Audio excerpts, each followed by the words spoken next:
Dowladda Federaalka Soomaaliya ayaa soo bandhigaysa hub casri ah oo dowladda Turkigu ay keentay maalmihii u dambeeyay iyadoona ujeedka uu yahay in hubkaas lagu soo bandhigo 1 Luulyo ama 1 July sanadkan oo maalin kadib ah. Ujeedku waxa uu yahay in hubkan dowladda Turkigu ay keentay Soomaaliyana ay siisay in dowladda Federaalka Soomaaliya ay ku soo bandhigto munaasabadaas oo ay ka qayb geli doonaan mas'uuliyiin iyo wakiilo kala duwan oo beesha caalamka sida ay xaqiijiyeen ila kala duwan. Sargaal sare oo ka tirsan dowladda Federaalka Soomaaliya waxa uu sheegay in xubno ka tirsan guddiga loogu talagalay in ay abaabulaan munaasabadda toddobaadka xorriyadda in ay tageen dhanka iyo xeryaha iyo goobaha gaarka ee loogu talagalay in la geeyo ciidamadaas halka oo dhulatus ay ku sameeyeen. Wasiirada gaashaandhigga, arrimaha gudaha iyo mas'uuliyiin kale oo ka tirsan guddiga gaarka ah ee loo xilsaaray toddobaadka xorriyadda ayaa kormeer qiimeena waxay ku sameeyeen qaar ka mid ah xeryahaas iyagoona ugu dambeyn soo arkay ciidan aad u fara badan oo ah kuwa idiin muuqda.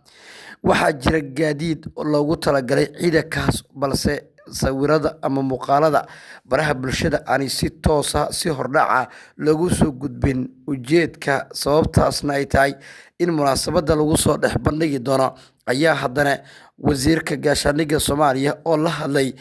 ciidankaasi gaarka ah ee tababarka qaatay waxa uu sheegay in xilligan la joogo dowladda Federaalka Soomaaliya ay xoogga saarayso qaabkii loo gaari lahaa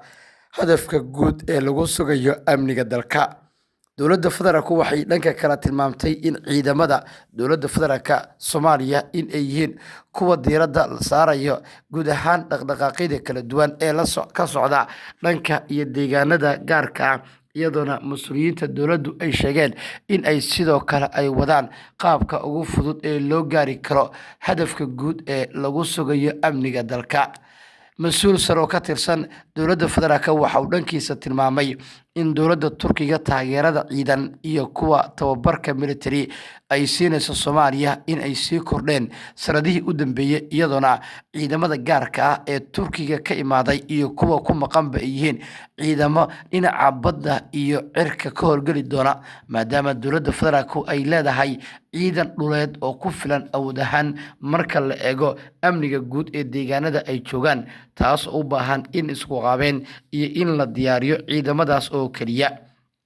Dowladda Federaalka Soomaaliya waxay dhanka kale sheegtay in ay wado dhaqdhaqaaqyo guud oo gobolada dalka ay ku abuureyso talisyadii qaybaha kala duwanaa ee halkaa ka shaqeynayay, taasoo ka dhigaysa in dowladdu ay xoogga saarayso qaabka ugu fudud ee howlgalka loo labalaabi karo.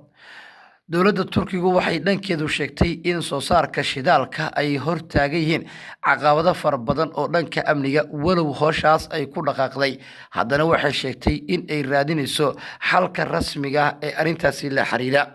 Ankara waxa ay tilmaamtay in xilligan la joogo ay socdaan dhaqdhaqaaqyo guud oo la xiriira qaabka ugu fudud ee loo gaari karo hadafkaasi lagu soo saarayo mid ka mid ah ilaha ugu muhiimsan dhanka Soomaaliya oo wadamo fara badan oo Afrika ay eegayaan.